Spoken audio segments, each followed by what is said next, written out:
Everyone, welcome back to Habib's English Academy and this is our essay writing course lecture number 1. ये हमारा essay writing का full course है जिसके मुख्तलिफ lectures upload होते रहेंगे और ये आज हमारा पहला lecture है जो हम सुनने जा रहे हैं। इस पहले lecture में मैं आपको बताऊंगा कि essay writing का course होता क्या है और मैं आपको समझाऊंगा कि किस तरह से आप ये essay writing का course complete कर सकते हैं। So let's get started. सबसे पहले लफ्ज ऐसे ESSAY ऐसे का मतलब होता है कोशिश। ऐसे मीन्स ट्राई। ऐसे का मतलब होता है कोशिश करना, ट्राई करना, ऐसे। ठीक है, अभी अगर उस कंटेक्स्ट में देखा जाए कि ऐसे क्या होता है, उस कंटेक्स्ट में यानी कि एकेडमिक स्टाइल में देखा जाए कि ऐसे क्या होता है, तो हम समझेंगे कि ऐसे राइटिंग कोर्स लेक्चर नंबर 1 में पार्ट 1 पहला पार्ट हम स्टार्ट कर रहे हैं अंडरस्टैंडिंग द बेसिक्स। ये जो पहला यूनिट है उसमें हम बेसिक्स को समझेंगे कि बेसिक क्या होती है, यानी ऐसे का फुल बेसिक क्या है। अगर फर्स्ट ऑफ ऑल ऐसे को लिया जाए तो वो क्या होगा। नंबर 1 पहला पॉइंट है नो व्हाट एन ऐसे इज। सबसे पहले हम ये पहचानेंगे कि ऐसे होता क्या है, व्हाट इज एन ऐसे। Now, what is an essay? Essay is a structured piece of writing expressing ideas clearly. Essay एक structured piece of writing होता है, लिखा जाता है किसी टॉपिक के बारे में और वो structured होता है। Structured का मतलब क्या, वो मुंतज़िम होता है। यानी आपको अगर टॉपिक दिया जा रहा है कि आप अपने स्कूल के बारे में लिखें तो आप इधर उधर से नहीं लिखेंगे, आप अपने स्कूल के बारे में लिखेंगे और मुंतज़िम आइडियाज़ होंगे। पहले क्या आएगा, फिर क्या आएगा, फिर क्या आएगा। मिसाल के तौर पर आप अपने स्कूल के बारे में लिख रहे हैं तो इंग्लिश में आप लिखेंगे introduction to your school. Introduction के बाद आप उसको फुल इंट्रोड्यूस करवाएंगे, उसके बाद मुकम्मल तौर पर वो आइडियाज़ आगे बढ़ते जाएंगे, आते जाएंगे। इंट्रोडक्शन के बाद उसमें मेन बॉडी होगी। मेन बॉडी में आप लिख सकते हैं कि उसकी स्कूल की फैसिलिटीज़ क्या हैं। फैसिलिटीज़ के बाद आप उसका स्टाफ लिख सकते हैं, यानी जो आपका पूरा ऐसे होगा वो वेल स्ट्रक्चर्ड होगा, मुकम्मल तौर पर स्ट्रक्चर्ड होगा। Piece of writing expressing ideas clearly. जो भी उस ऐसे के बारे में आपके आइडियाज़ होंगे वो बिल्कुल वजाहत से बयान किए गए होंगे। आप इतनी अच्छी इंग्लिश में उन ऐसे के आइडियाज़ को लिखेंगे कि वो बिल्कुल क्लियरली पढ़ने वाले बंदे को समझ में आ जाएंगे। इसको कहते हैं कि वो ऐसे होता है। Moving toward our second point, हम अपने सेकेंड पॉइंट पर जाते हुए पढ़ेंगे अंडरस्टैंड ऐसे टाइप्स। दूसरे नंबर पर अगर आप ऐसे को अच्छे तरीके से समझना चाहते हैं तो आपको ऐसे के टाइप्स समझने होंगे। ऐसे के टाइप्स कैसे समझेंगे? ऐसे के मुख्तलिफ टाइप्स होते हैं। जैसे इंसान होता है, इंसान में मुख्तलिफ टाइप्स होते हैं। कोई सिंधी होता है, कोई पंजाबी है, कोई बलोच है, वगैरह वगैरह।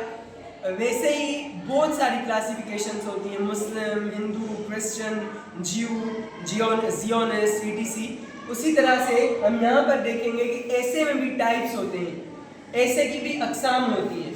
कौन सी अक़साम होती हैं? फर्स्ट ऑफ ऑल पहले नंबर पर है हमारे पास नरेटिव ऐसे। ये ऐसे की टाइप्स ऑफ ऐसे। नरेटिव ऐसे, नरेट से निकला है यानी बयान करना। नरेटिव ऐसे नरेट से निकला है बयान करना। क्या बयान करना? कोई स्टोरी बयान करना। क्या बयान करना? कोई वाक़या बयान करना। मिसाल के तौर पर आप रास्ते से स्कूल से घर जा रहे थे और वहाँ पर आपने एक सीन देखा, एक्सीडेंट देखा कि वो किस तरह से हुआ। अगर आप उसके बारे में एक ऐसे लिख रहे हैं तो वो नरेटिव ऐसे हो जाएगा जिसमें आप कोई कहानी बयान कर रहे हैं, उसमें कोई कहानी बयान की जाती है। ये हो गया नरेटिव ऐसे। ऐसे की मुख्तलिफ टाइप्स होती हैं जिनमें हम नेक्स्ट वन पढ़ेंगे डिस्क्रिप्टिव ऐसे। जो लफ्ज डिस्क्रिप्टिव है वो डिस्क्राइब से निकला है।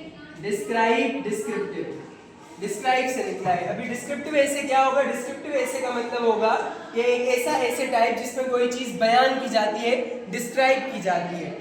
डिस्क्राइब यानी बयान करना, उसको तफसील से बताना, डिस्क्राइब।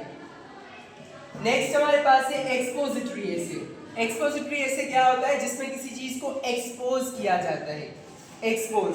पहले डिस्क्रिप्टिव की हम मिसाल दें। मिसाल के तौर पर कायदे आज़म की पर्सनैलिटी को आप डिस्क्राइब करें।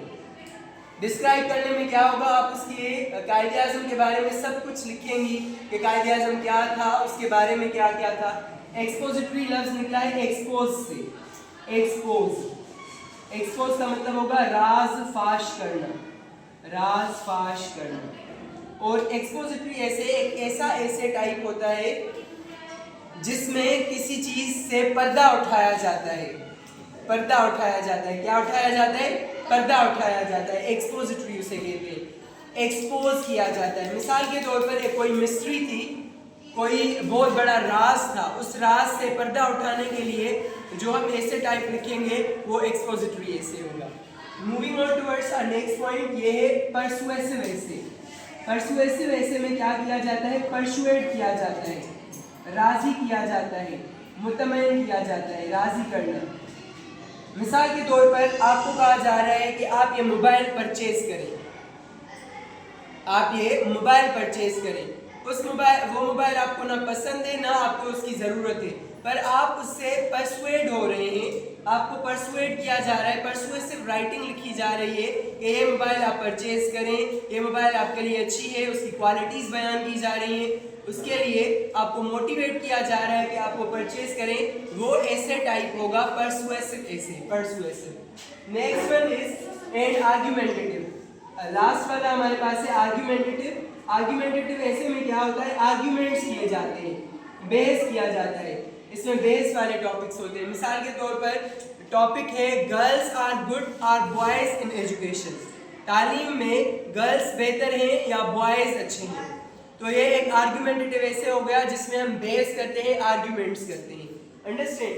तो ये थी आज की हमारी ऐसे राइटिंग कोर्स नंबर 1 और लेक्चर नंबर 1, जिसमें हमने 2 मेन पॉइंट्स पढ़े। पहले हमने पढ़ा कि ऐसे होता क्या है, और दूसरे नंबर पर हमने ऐसे की टाइप्स पढ़ी। नैरेटिव ऐसे जिसमें कोई चीज़ बयान की जाती है, डिस्क्रिप्टिव ऐसे जिसमें कोई चीज़ डिस्क्राइब की जाती है, तफसील से बताई जाती है, एक्सपोजिटरी ऐसे जिसमें किसी चीज़ का राज अफशां किया जाता है, परसुएसिव ऐसे जिसमें किसी को राजी किया जाता है कोई चीज़ करने के लिए, कोई चीज़ बाय करने के लिए वगैरह, और लास्ट वन आर्ग्यूमेंटेटिव जिसमें कोई किसी चीज़ का बहस किया जाता है। आई होप आपको ऐसे का समझ आ गया होगा कि पीस ऑफ राइटिंग का एक ऐसा हिस्सा जो क्लियरली किसी टॉपिक के बारे में लिखा जाता है ताकि दूसरों को समझ में आ जाए ये ऐसे होता है, और ऐसे के टाइप्स भी आपको मुकम्मल तौर पर समझ आ गए होंगे। अगर आपको कोई भी सवाल है इस लेक्चर से रिलेटेड तो आप बिला झिझक पूछ सकते हैं। And thank you all, thanks for watching. आप सबका बहुत शुक्रिया कि आपने इस लेक्चर को मुकम्मल तौर पर सुना और देखा। Please like, comment, share and subscribe.